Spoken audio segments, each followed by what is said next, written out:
बाजार कमजोरी के साथ सपाट बंद। 25,800 के पास निफ्टी की क्लोजिंग, तो बैंक निफ्टी 58,900 के पास सपाट बंद। मेटल शेयरों में चमक, नई रिकॉर्ड ऊंचाई पर वेदांता। डीमर्जर को मंजूरी मिलने से 3 दिनों में 6% दौड़ा शेयर। हिंदुस्तान जिंक और नैल्को भी 1 से 2.5% चढ़कर 1 साल की ऊंचाई पर। म्यूचुअल फंड एक्सपेंस रेशियो में उम्मीद से कम कटौती से कैपिटल मार्केट शेयरों में जोश। Nippon, HDFC, AMC, UTI, AMC में 3 से 6% की तेजी। सिटी के अपग्रेड से नोवामा वेल्थ में तेजी।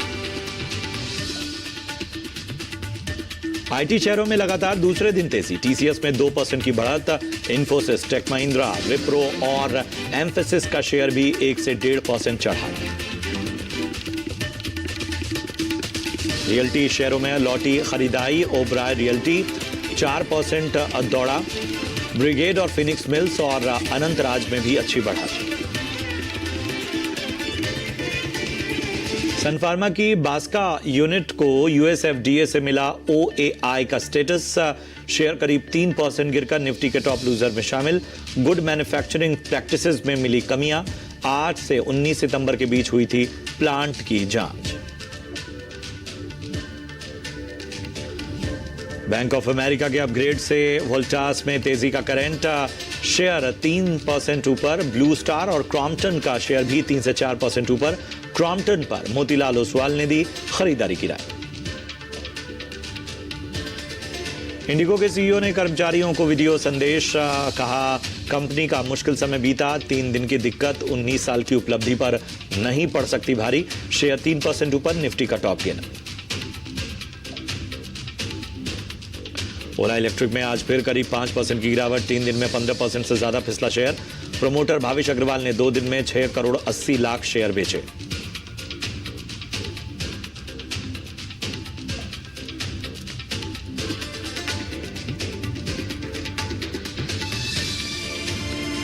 बाजार का एक चेक बनता है, वो जरूर ले लेते हैं। तो आप देखिए फ्लैट क्लोजिंग कही जाएगी बाजार की। 25,800 के पास निफ्टी ने क्लोजिंग ली और बैंक निफ्टी ने 58,900 के पास क्लोजिंग ली। हालांकि गिरावट का जो दौर था वो जरूर जारी रहा। अगर हम मिड कैप की बात करें तो यहां पर एक हल्की तेजी हमें देखने को मिल रही। 0.5% से थोड़ा ही कम जो है मिड कैप मजबूत हुआ। स्मॉल कैप की अगर हम बात करें तो स्मॉल कैप भी हरे निशान में बंद हुआ, लेकिन फ्लैट कारोबार स्मॉल कैप में नजर आया। आपके निफ्टी के गेनर्स की लिस्ट आपके सामने लाएं तो आप देखेंगे इंडिगो यानी इंटरग्लोब एविएशन, जिस तरह से मैनेजमेंट ने कहा कि 3 दिनों की जो दिक्कत थी वो इतने सालों की उपलब्धि पर पानी नहीं फेर सकती, उसका एक पॉजिटिव इंपैक्ट। 3% चढ़ा जो है और निफ्टी का टॉप गेनर बना इंटरग्लोब एविएशन। टीसीएस का शेयर लगभग 2% यहां भी मजबूती देखने को मिली। मैक्स हेल्थ, टेक महिंद्रा और इन्फोसिस में लगभग 1.5% तक की तेजी नजर आई। दबाव कहां था? सन फार्मा। जो यहां यूएसएफडीए से जो एक कंसर्न लेटर मिला उसकी वजह से सन फार्मा पर दबाव देखने को मिला। लगभग 2.5% गिरकर निफ्टी का टॉप लूजर बना। टाटा स्टील लगभग 1.5% टूटता हुआ नजर आया। Power grid, Asian paints, NTPC और एलएनटी में आधे से 1% तक की गिरावट देखने को मिली। एडवांस डिक्लाइन रेशियो जरा लेकर आइए। 1134 शेयर ऐसे थे जो कि हरे निशान में बंद हुए और 1760 शेयर ऐसे थे जो कि लाल निशान में बंद हुए। चलिए जरा सबसे पहले एक टेक्निकल व्यू ले लेते हैं और अजीत जी हमारे साथ बने हुए हैं। अजीत जी, बाजार ने एक वक्त पे रिकवरी साइन दिखाया, लेकिन क्लोजिंग जो हुई वो फ्लैट ही रही और एक स्तर जो था वहां से भी थोड़ा टूटता हुआ नजर आया। अब बताइए, और चूंकि अमूमन हम देखते हैं कि ये जो last week, second week, third week होते हैं या थर्ड या फोर्थ वीक होते हैं खासतौर पर दिसंबर के, वहां पर बाजार के ट्रेंड्स कमोबेश इसी तरह के नजर आते हैं।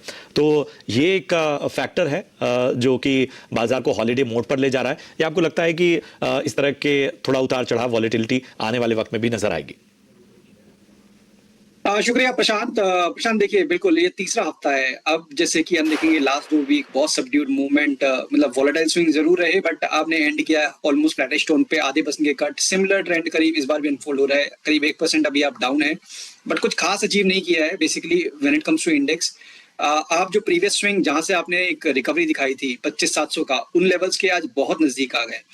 प्रशांत देखिए मेरे लिए ये इंपॉर्टेंट रहेगा कि आप 25,700 को होल्ड करते हैं कि नहीं करते हैं, बिकॉज अभी तक जो चल रहा था वो एक हेल्दी कंसोलिडेशन थी जहां पे कि मार्केट के स्ट्रक्चर में कोई चेंज नहीं था। मींस आप हायर लोज बनाते हुए चल रहे थे। अगर आप 25,700 को डिसाइसिवली ब्रेक करते हैं तो उस स्ट्रक्चर में वो डेंट पड़ेगा। फिर जो अभी हम करेक्शन मेजरली टाइम वाइज देख रहे हैं, मींस आपने कुछ खास मेजर डिक्लाइन देखा नहीं है रिकॉर्ड हाई से, वो हो सकता है कि थोड़ा सा प्राइस वाइज भी एक्सटेंड हो और 25,450 जो कि आपका 100 EMA है, मार्केट वहां तक पुश हो जाए। तो 25,700 को अपने को ध्यान रखना है कि ये क्रिटिकल लेवल होने वाला है कल के लिए और आने वाले दिनों के लिए भी। ये नेगेटिविटी कब सबसाइड होगी, जब आप दोबारा से 20 EMA को रिक्लेम कर लेंगे जो करीब 25,950 के ऊपर है, और फिर सस्टेन करें आप उन लेवल्स को, तो फिर दोबारा से आप देखेंगे कि मार्केट में आपको बाइंग इंटरेस्ट इमर्ज होता हुआ नजर आएगा।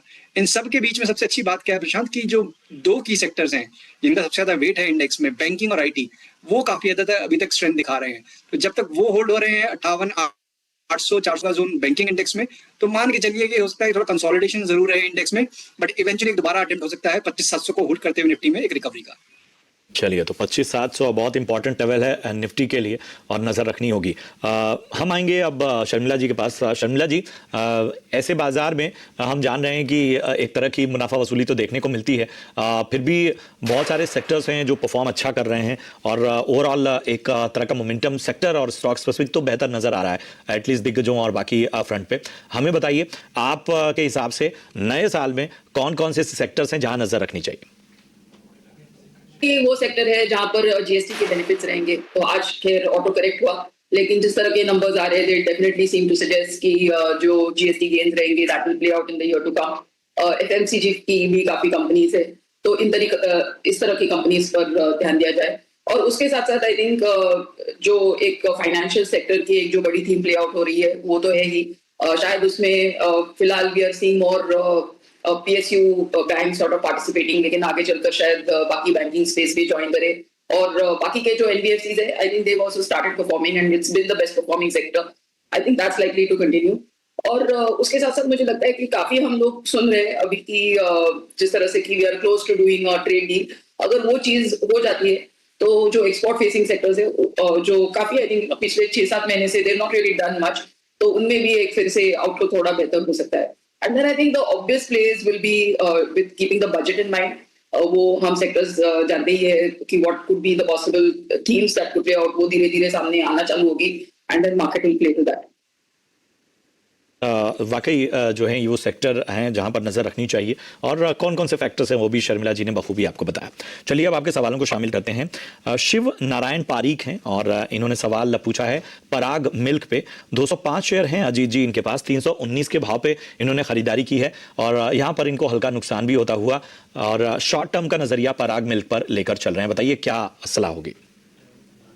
प्रशांत, देखिए बहुत कम स्टॉक हैं mid cap small cap basket में से जो कि रिकॉर्ड हाइस अभी हाल फिलहाल में जिन्होंने दिखाए हैं, पराग मिल्क उनमें से एक ऐसा काउंटर है। बहुत स्ट्रॉन्ग ट्रैक्शन के बाद ये करेक्टिव फेज देख रहा है, ऑलमोस्ट करीब महीना भर हो गया हमको एक प्रॉफिट टेकिंग फेज देखते हुए फ्रॉम रिकॉर्ड हाइस। अच्छी बात यह है कि वॉल्यूम अब सबसाइड हो रहे हैं, मींस जो सेलिंग प्रेशर था जो प्रॉफिट टेकिंग का वो काफी हद तक कम हो रहा है और मुझे लगता है कि 290 का जो जोन है वो एक अच्छा सपोर्ट इमर्ज होकर नजर आएगा आने वाले दिनों में। तो जब तक ये लेवल होल्ड हो रहा है आपका 290 का, डेफिनेटली बने रहने की राय होगी। तेजी के लिए दोबारा से 315 को रिक्लेम करना जरूरी होगा। जब भी आप उन लेवल्स के ऊपर क्लोज करते हुए देखेंगे स्टॉक को तो फिर 340 345 तक के लेवल्स खुल जाएंगे। तो अभी के लिए बने रहने की राय होगी 290 के स्टॉप लॉस के साथ 340 तक के पोजीशन टारगेट्स के लिए। ठीक है, तो 290 का स्टॉप लॉस लगाइए और बने रहने की आपको सलाह यहां पर मिलती हुई। आरपी चौधरी हैं और इनका सवाल हुडको पे है।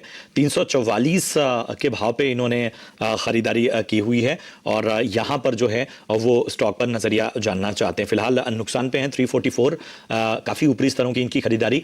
शर्मिला जी, क्या समय दिया जाए तो थोड़ी बहुत रिकवरी हो सकती है हुडको में? 344 की बाइंग है वैसे।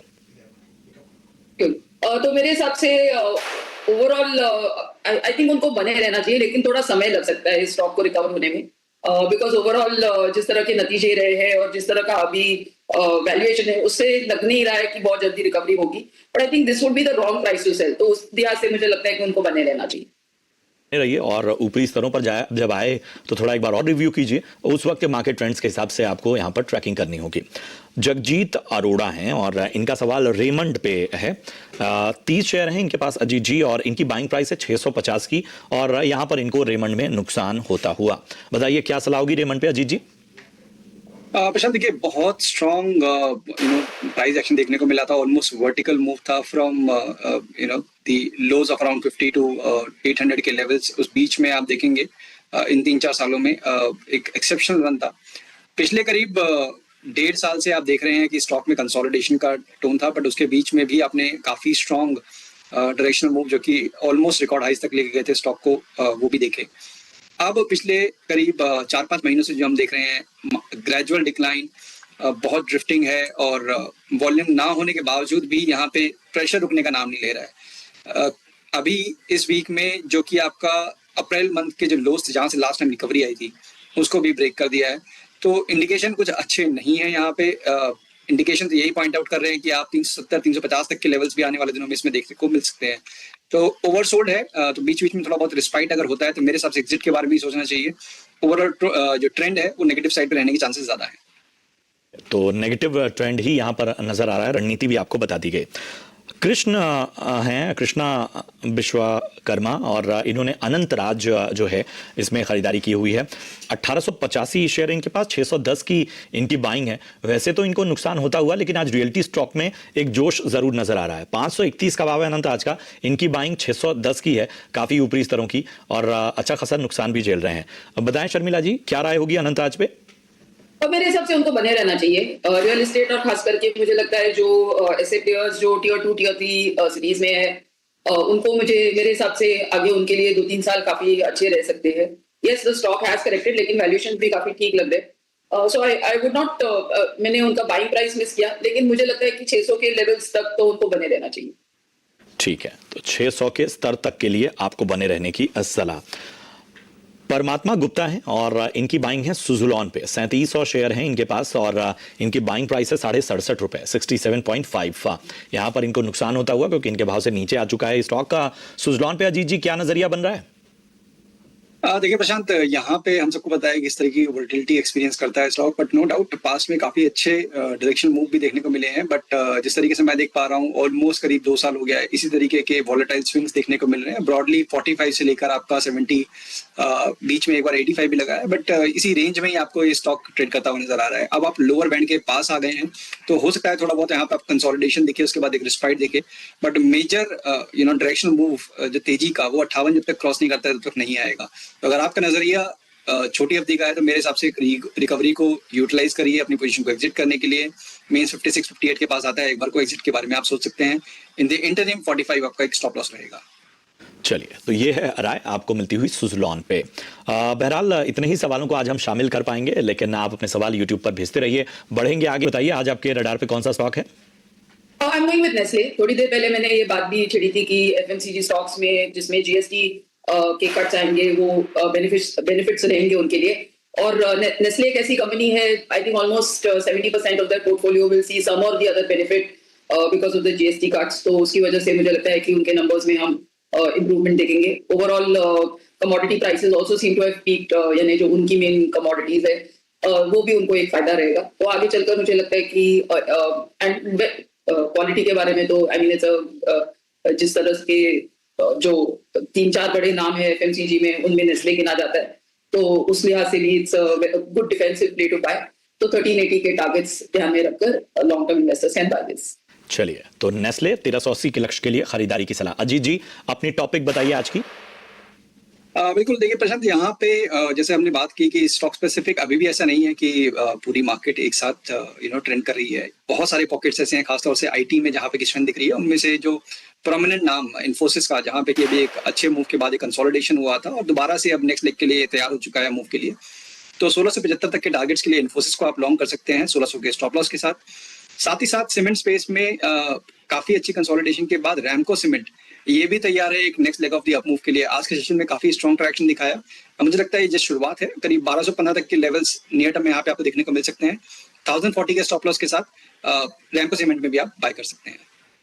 तो रैमको सीमेंट और इन्फोसिस में खरीदारी की सलाह आपको अजीत जी की तरफ से। शुक्रिया करेंगे अजीत जी, बहुत बहुत धन्यवाद। शर्मिला जी।